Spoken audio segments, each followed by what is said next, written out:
सबसे पहले हम एहराम बांधेंगे कि किस तरीके से एहराम बांधना चाहिए।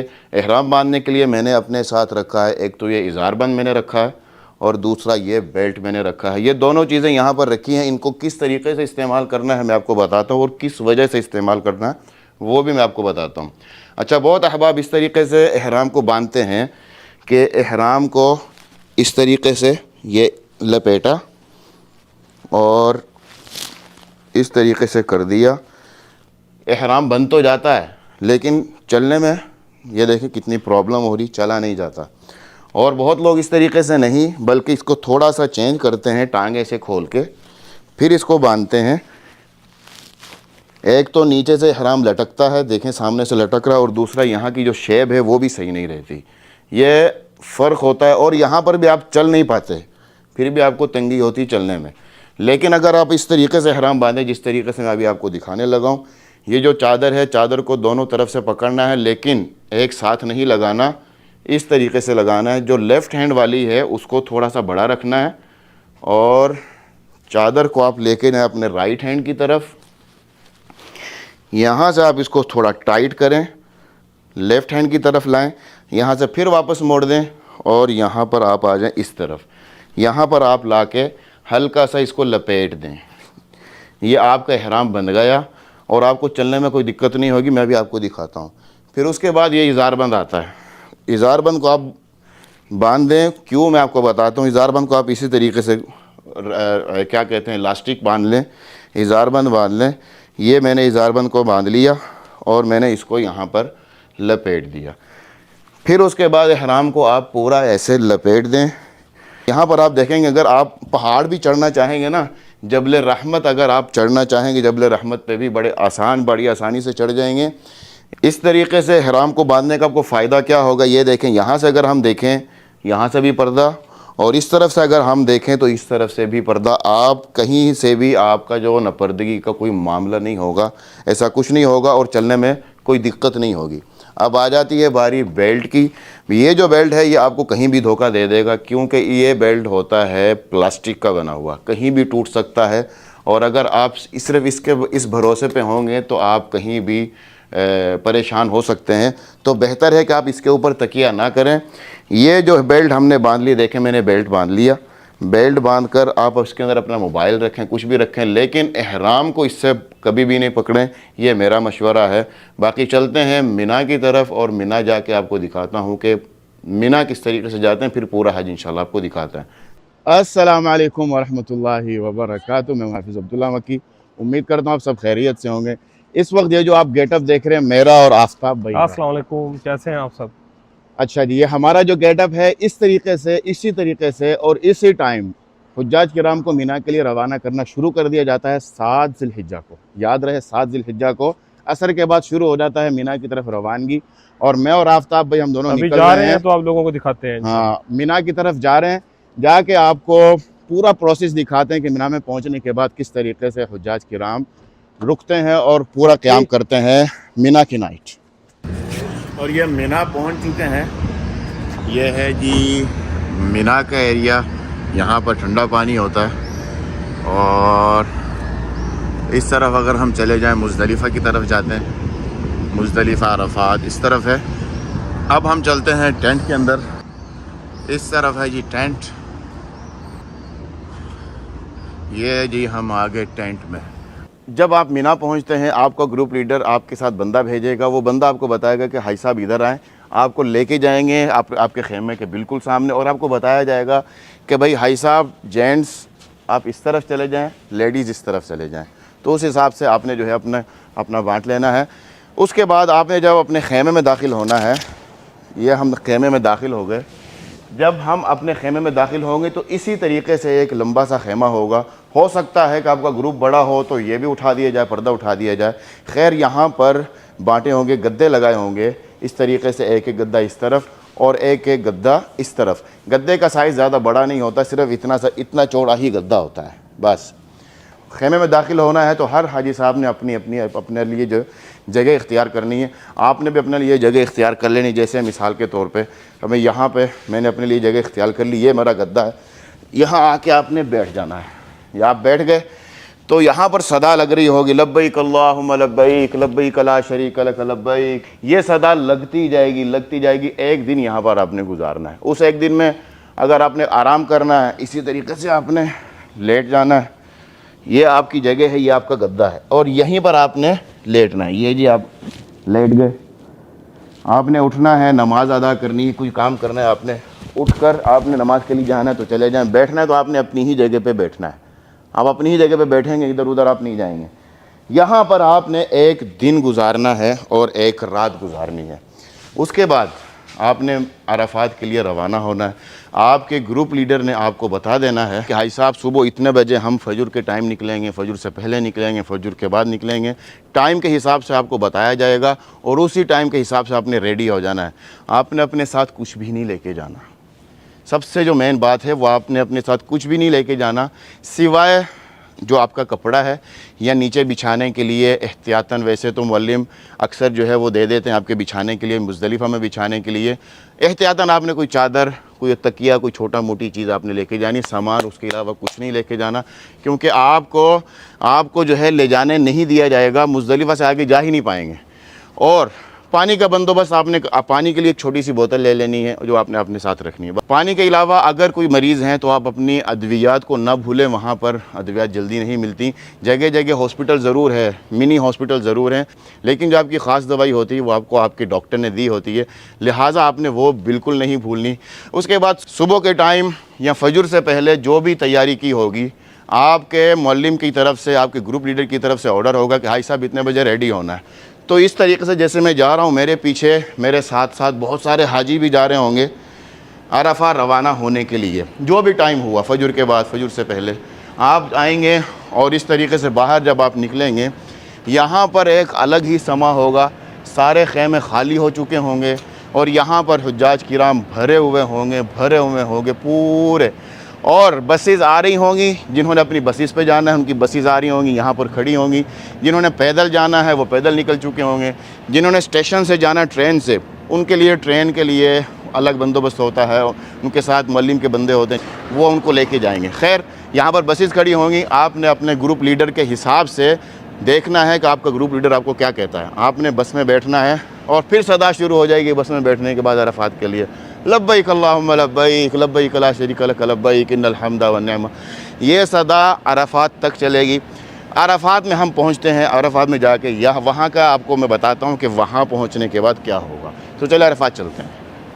लब्बैक अल्लाहुम्मा लब्बैक लब्बैक ला शरीक लक लब्बैक इन्नल हम्दा वन निअमता लक वल मुल्क ला शरीक लक। इस तरीके से आप अरफात पहुँचेंगे। आपको बस जो है वो मेन गेट पे उतारेगी। आपका ग्रुप लीडर आपके साथ पूरा अपना अमला लेके आएगा और आपको लेके आएंगे इस तरीके से जैसे मैं आ रहा था। पूरे हाजी आ रहे होंगे, आपका पूरा ग्रुप आ रहा होगा। अरफात पहुंच चुके हैं। जैसे अरफात आप पहुंचेंगे इस तरीके का आपका खेमा होगा। समझ लें कि ये यहाँ से भी बंद है और यहाँ से भी बंद है। सिर्फ़ और सिर्फ एक दरवाज़ा है। दरवाज़ा जैसे यहाँ पर ये दरख्त है, यहाँ पर इसका दरवाज़ा होगा। यहाँ से आप अंदर दाखिल होंगे। अंदर ऐसी चल रहे होंगे, 6 ऐसी तकरीबन होते हैं एक खेमे के अंदर, 3 इस तरफ और 3 इस तरफ। आप अंदर आएंगे, जैसे यह कालीन, ये मैंने ही कालीन बिछाया है सिर्फ आपको दिखाने के लिए। इस तरीके से कालीन बिछा होगा और पूरे खेमे के अंदर ऐसे ही कालीन बिछे होंगे, लाल रंग के ही होंगे। खैर, यहाँ आप आके आपने बैठ जाना है और आपने लब्बैक पढ़नी शुरू कर देनी है। यहाँ पर पहुँचने के बाद बहुत सारे काम होंगे। एक तो ज़ोहर और असर की नमाज़ आपने अदा करनी है। मुसाफिर हैं तो मुसाफिर के हिसाब से, मुकीम है तो मुकीम के हिसाब से।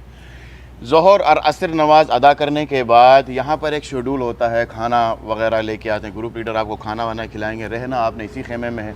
अगर आपका दिल चाहे ज़ोहर की नमाज़ अदा करने का मस्जिद निमरा में जाके, तो आप मस्जिद निमरा तशरीफ़ ले जाएँ, लेकिन जाते वक्त आपने अपने लिए छाता ज़रूर रखना है। छाता लेके जाना है, क्योंकि गर्मी बहुत ज़्यादा होगी, धूप बहुत ज़्यादा होगी, सर बहुत ज़्यादा गर्म हो जाता है, बंदे की तबीयत ख़राब हो जाती है। आपकी तबीयत के लिए मैं कह रहा हूँ कि आपने छाता ज़रूर रखना है। और आपने अपने खेमे की लोकेशन आपने मोबाइल पे ले लेनी है कि भाई मेरी ये लोकेशन है। भले आप किसी को सेंड कर दें, लोकेशन किसी को सेंड करके आप चले जाएं, मस्जिद निमरा चले जाएं, जबल रहमत पे चले जाएं, क्योंकि नबी करीम सल्लल्लाहु अलैहि वसल्लम ने जो खुतबा दिया था वो मस्जिद निमरा में दिया था। फिर उसके बाद वो जबल रहमत के पास चले गए थे। जबल रहमत पे वो अपनी ऊँटी पे बैठे रहे थे ज़ोहर से लेकर मगरिब तक। और इस दौरान हमारे लिए, मेरे लिए, आपके लिए, हम सब के लिए दुआ मग़फ़िरत करते रहे नबी करीम सल्लल्लाहु अलैहि वसल्लम। अपने ख़ैमे की लोकेशन के साथ साथ आपने ख़ैमा नंबर भी देख लेना है, और ख़ैमा नंबर के अलावा मेन रोड पे एक अलामत होती है जो आप देख रहे हैं, स्क्रीन पे आप देख रहे हैं। इस तरीके से आपने अपना तस्वीर खींच लें, नंबर याद कर लें कि आप किस रोड पे हैं और कौन सा मुरब्बा आपके लिए है, ताकि अगर आप अल्लाह ना करे गुम हो जाए, आपका नेट बंद हो जाए, तो आपको रास्ते में जो मिलने वाले हेल्पर होते हैं वो आपको देखेंगे, अच्छा जी आपका मुरब्बा नंबर क्या आप दिखाएंगे तो वो आपको करंट लोकेशन पे आपको यहाँ पर पहुँचा देंगे। तो आपने यहाँ पर जिस तरीके से मैंने बताया कि आपने यहाँ पर बैठना है, ज़ोहर और असर की नमाज़ अदा करनी। असर की नमाज़ के बाद हमने क्या करना है ये मैं आपको बताता हूँ। जैसे ही ये जो टाइम हो रहा है, ये असर के बाद का, मगरिब से पहले का टाइम है। सूरज डूब चुका है, डूब रहा है, अनकरीब डूब रहा है। ये वो टाइम है दुआ मांगने का टाइम। इस टाइम आपने उठना है और उठ के आपने अपने लिए दुआ मांगनी है। किस तरीके से दुआ मांगनी है मैं आपको दिखाता हूँ। आपने उठना है, अपने खेमे से बाहर निकलना है। जैसे ही आप बाहर निकलेंगे, आपको जगह जगह पे हुज्जाज किराम अपने अल्लाह ताला से दुआ मांगते हुए नज़र आएंगे। और बेहतर यही होगा कि आप, जैसे ये दरख्त है, दरख्त की आड़ ले लें और क़िबला रुख उस तरफ हो जाएं, और यहाँ पर इस तरीके से खड़े हो कि आप अपने रब से दुआ मांगें, ताकि अगर आप रोएं, आप गिड़गिड़ाएं अपने अल्लाह ताला से, आप अपने लिए बहुत कुछ मांग रहे हैं, तो वो दिखावा भी ना हो और आपके दिल में भी ये ना है कि मुझे देख रहा है। तो बेहतर है कि आप बिल्कुल अलहदा हो कि अपने अल्लाह ताला से अपने लिए दुआ मांगें। मगरिब से पहले के टाइम पे आपने ये करना है। आप अकेले नहीं होंगे, यहाँ पर हर बंदा दुआ मांग रहा होगा और किसी बंदे को कुछ नहीं हो रहा होगा कि मुझे कोई देख रहा है। नहीं भाई, आप और आपका अल्लाह, ख़त्म हो जाएगी कहानी। यहाँ पर इस तरीके से आपने रहना है। फिर उसके बाद दुआ अदा करने के बाद, दुआ करने के बाद आपने तैयारी कर नहीं, बल्कि आपको बता दिया जाएगा कि हाजी साहब चलें, निकलें, तैयारी है, बस में जाना है, पैदल जाना है, वो आपकी मर्ज़ी है।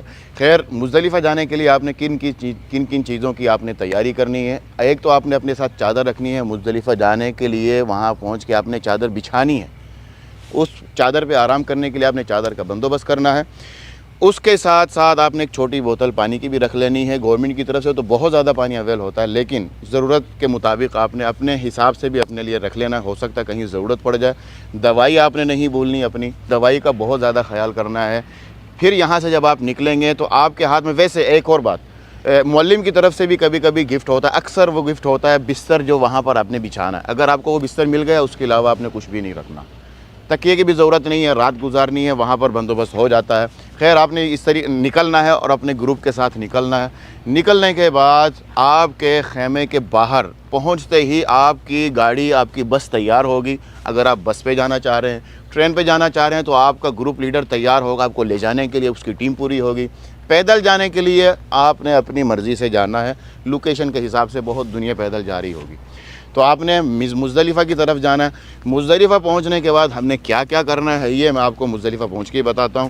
तो चले यहाँ से मुज़दलिफ़ा के लिए निकलते हैं। जैसे कि मैंने आपको बताया कि अरफ़ात से मुज़दलिफ़ा के लिए निकल पड़ना है। और ये इस वक्त मैं जिस रास्ते पे हूँ, ये रास्ता है पैदल चलने वाला रास्ता। बसेस के जो रास्ते हैं वो अलग हैं। अगर आप पैदल आते हैं तो आप इसी रोड पे आएंगे। इस वक्त मैं कहाँ पे हूँ, उस तरफ अगर हम देखें वो है मस्जिद निमरा, अरफ़ात की मस्जिद। और पीछे जो अभी अभी बोर्ड गुज़रा है वो अरफ़ात का बोर्ड गुज़रा है। यहाँ से मुज़दलिफ़ा, अरफ़ात से मुज़दलिफ़ा का जो फ़ासला है वो अगर मैं आपको दिखाऊँ तो वो देखें, ये यहाँ पर बोर्ड लगा हुआ है, मुज़दलिफ़ा का फ़ासला, अरफ़ात का फ़ासला और जमारात का फ़ासला। यहाँ से हमने जाना है सीधे मुज़दलिफ़ा के लिए। यहाँ पर आपको क्या क्या सहूलियात मुयस्सर होती हैं वो आप देखें। इस तरफ है वाशरूम और इस तरफ भी है वाशरूम। आपके लेफ़्ट हैंड पे भी वाशरूम। वाशरूम की बहुत ज़्यादा सहूलत मौजूद है।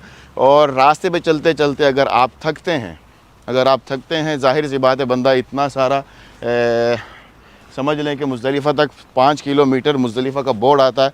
रास्ते में आप थकते हैं तो आप यहाँ पर आराम कर लें, बैठ जाएं। थोड़ी देर सुस्ताने के बाद आप फिर दोबारा मुज़दलिफ़ा के लिए रवाना हो सकते हैं। इसके अलावा पानी की सहूलत, पूरे रास्ते पे पानी की सहूलत मुयस्सर है। इसके साथ साथ ये जो ऊपर आप देख रहे हैं ये पाइप है, यहाँ से मौसम ठंडा रखने के लिए हल्की हल्की फुहार आती है, गवर्नमेंट की तरफ से हल्की हल्की फुहार आती है और पूरा रास्ता जो है ठंडा हो जाता है। यहाँ से हमने जाना है सीधा मुज़दलिफ़ा के लिए। मैंने एक बात आपको बतानी थी, वो मैं बतानी भूल गया कि मगरिब की अज़ान के टाइम हमने निकलना तो है, लेकिन मगरिब की नमाज़ नहीं अदा करनी। अरफ़ात में सिर्फ़ ज़ोहर और असर अदा करनी है। मुज़दलिफ़ा पहुँच के भले आप रात 1 बजे पहुँचे, 2 बजे पहुँचे, 10 बजे पहुँचे, जितने बजे भी पहुँचे, आपने मगरिब और इशा दोनों वहीं पर इकट्ठी पढ़नी है। मुज़दलिफ़ा चलते हैं और जाके मुज़दलिफ़ा की पोजीशन देखते हैं और वहाँ पर क्या करना है वो आपको बताता हूँ। लब्बैक अल्लाहुम्मा लब्बैक लब्बैक ला शरीक लक लब्बैक इन्नल हम्द वन निअमत लक वल मुल्क ला शरीक लक। पैदल चलते आते आते आपका ये पैदल वाला रास्ता यहाँ पर ख़त्म हो जाता है और ये जो जगह है ये है मुज़दलिफ़ा। हम मुज़दलिफ़ा में दाखिल हो चुके हैं। अल्लाह ताला कुरान पाक में फ़रमाते हैं लैसा अलैकुम अऊज़ु बिल्लाहि मिनश शैतानिर रजीम बिस्मिल्लाहिर रहमानिर रहीम लैसा अलैकुम जुनाहुन अन तब्तगू फ़ज़लन मिन रब्बिकुम फ़इज़ा अफ़ज़्तुम मिन अरफ़ातिन फ़ज़्कुरुल्लाह इंदल मशअरिल हराम वज़्कुरूहु कमा हदाकुम व इन कुंतुम मिन क़ब्लिही लमिनज़्ज़ालिन। इस वक्त मैं मुज़दलिफ़ा में हूँ और कुरान पाक में जो मशअरिल हराम आता है वो मुज़दलिफ़ा का पूरा एरिया है। आपके सामने जो मस्जिद आप देख रहे हैं ये है मस्जिद मशअरिल हराम। मुज़दलिफ़ा में पहुंचने के बाद आपने एक रात गुजारनी है, पूरी रात गुजारनी है। पूरी रात गुजारने में आपने क्या करना है, एक तो आपने यहाँ पहुँचते ही नमाज़ अदा करनी है। मगरिब की नमाज़ पहले आपने अदा करनी है, फिर उसके बाद इशा की नमाज़ अदा करनी है। यहाँ पर जब आप पहुँचेंगे तो आपको यहाँ पर बैठने के लिए जगह नहीं मिलेगी। जहाँ पर मैं बड़े आराम से खड़ा हूँ, यहाँ आप रुक नहीं सकते। यहाँ पर बंदा, वहाँ पर बंदा, वहाँ पर बंदा, इतनी सी जगह होगी आपके चलने फिरने के लिए। और आपने पहुँचे ही सबसे पहले काम क्या करना है, अपने लिए आपने जगह बनानी है। जैसे ये हमने जगह बनाई हुई है, जिस तरीके से ये हमने बिछाया, आपने इस तरीके से अपने लिए एक जगह बाकायदा बिछा लेना है। और इस चीज़ का ख्याल रखना है कि आप वाशरूम के करीब ना हो, क्योंकि वाशरूम का जो पानी होता है वो अक्सर ज़्यादा हो जाता है। ऐसी जगह पे आप अपना बिछा लीजिएगा आराम करने के लिए। यहाँ पर आपने आराम करना है। रात भर आपने इबादत करनी है या सोना है। अगर आप यहाँ पर सोते हैं तो यहाँ पर आराम से सो जाएँ, आराम करें। और यहाँ सोने के लिए आपके पास अगर तकिया नहीं है तो आपने क्या काम करना है, अपना जो जूता है, ताकि जूता आगे पीछे ना हो, आपने अपना जूता अपने सर के नीचे रखना है। इस तरीके से आपने यहाँ पर आराम करना है। और पूरे हज में आपने अपने सर के ऊपर कपड़ा नहीं रखना। ये जूता मैंने रख दिया। इस तरीके से क्या होगा कि आपका जूता भी महफूज और आपका तकिया भी बन गया। और आपने अपने चेहरे को ढांपना नहीं है, सर पे नहीं आपने कुछ रखना। बस इस तरीके से आपने अपना आराम कर लेना है। फजर तक आपने आराम करना है। उसके बाद फजर के बाद आपने यहाँ से मुज़दलिफ़ा से मिना के लिए रवाना होना है। लेकिन उस दौरान एक ज़रूरी काम है, वो मैं आपको पहले बता दूं कि ज़रूरी वो काम कौन सा है। तो चलें उस तरफ चलते हैं। वो जो ज़रूरी काम था, जो ज़रूरी बात मैंने करनी थी, वो ये थी कि कंकर उठानी। अब कंकर हमने उठानी है तो जाहिर सी बात है शैतान को कंकर तो मारनी है ना। तो कंकर बेहतर है, अफजल है कि आप मुज़दलिफ़ा से उठाएं। पहले आप अपने लिए जगह बनाएं, नमाज़ अदा करें। नमाज़ अदा करने के बाद आप आराम करने से पहले अपने लिए कंकर उठा लें। कंकर की तादाद अगर आपने 3 दिन मारनी है तो 49 49, और अगर आपने 4 दिन मारनी, चौथे दिन भी मारनी है, तो आपने टोटल 70 लेनी है। 70 कंकर आपने उठानी है। कंकर का साइज़ क्या होगा और किस तरीके से ढूंढनी है वो मैं आपको दिखा दूँ। आपने कोई भी ऐसी कच्ची जगह देख लेनी है। अच्छा, एक बात मैं आपको बताता चलूँ, गवर्नमेंट की तरफ से भी बहुत सारी कंकर फेंकी जाती है ताकि बआसानी आप कंकर उठा सकें। अगर आपको वहाँ से नहीं मिले तो इस तरीके से आपने कंकर उठानी है। बच्चों की तरह आपने ज़मीन के अंदर इस तरीके से तलाश करनी है कंकर। और कंकर का जो साइज़ होना चाहिए वो होना चाहिए जो चने का जो दाना है उसके बराबर। जैसे ये देखें, जैसे ये कंकर आप देख रहे हैं, चने के दाने के बराबर की कंकर होनी चाहिए, इससे बड़ी ना हो। और कंकर इस तरीके से ऐसे ज़ोर लगाने से टूटे नहीं। ये देखें, ये नहीं टूट रही। ये मेरी एक कंकर हो गई। इस तरीके से मैंने और भी कंकर उठा लेनी है। ये देखें, यहाँ पर एक और कंकर मुझे मिल गई। ये भी साइज़ ठीक है, बल्कि इससे थोड़ा सा छोटा ही होना चाहिए, ये भी चलेगा। ये देखें, ये भी बिल्कुल सही कंकर मिल गई। इस तरीके से आपने अपनी सारी कंकर उठा लेनी है और धो लेनी है। धो के अपने लिए आपने तैयार कर लेनी है। फिर उसके बाद आपने आराम करना है। सुबह होते ही फजर की नमाज़ पढ़ते ही आपने मिना के लिए रवाना हो जाना है। अब यहाँ से हम मिना के लिए चलते हैं। समझ लें कि सुबह का टाइम हो चुका है। मिना में किस तरीके से जाना है और वहाँ क्या क्या करना है वो मैं आपको बताता हूँ। मुज़दलिफ़ा से जब आप निकलेंगे, मिना पहुँचेंगे, अगर आप पैदल आ रहे होंगे तो सबसे पहले आप पैदल, ये पैदल वाला रास्ता है, पीछे जो पैदल वाला रास्ता आपने देखा था वो पैदल वाला रास्ता छता हुआ नहीं है, क्योंकि रात के टाइम जो सफ़र होगा उसके लिए छत की ज़रूरत नहीं है। लेकिन जैसे आप मिना में दाखिल होंगे तो यहाँ पर धूप आपके सर पे होगी, तो उसके लिए आपको छाँव की ज़रूरत है। सऊदी गवर्नमेंट की तरफ से बहुत ज़बरदस्त बंदोबस्त किया गया है। ये छत है और ये बहुत लंबी चौड़ी छत है। यहाँ से मिना के शुरू से लेके हरम तक आप साए पे चलेंगे। खैर, चलते चलते आपको क्या सहूलियात मिलेंगी, आपके राइट हैंड की तरफ अगर हम देखें तो ये है वॉशरूम, जेंट्स वॉशरूम। सिर्फ जेंट्स वॉशरूम नहीं, इससे पहले जो वॉशरूम होगा वो दूर नहीं है, ये देखें, ये बहुत नज़दीक वॉशरूम है। और ये है लेडीज़ वॉशरूम। उससे पीछे अगर आप देखेंगे जेंट्स लेडीज़, इस तरीके से वॉशरूम्स की लाइन लगी हुई है। खैर, आप चलते जा रहे हैं और सदा लग रही है लब्बैक अल्लाहुम्मा लब्बैक, लब्बैक ला शरीक लक लब्बैक, इन्नल हम्द वन निअमत लक वल मुल्क ला शरीक लक। चलते चलते अल्लाह ना करे किसी हाजी साहब की तबीयत ख़राब होती है, कोई मसला मसाइल होता है, तो ये देखें आपके सामने एक छोटा मिनी हॉस्पिटल तकरीबन बनाया हुआ।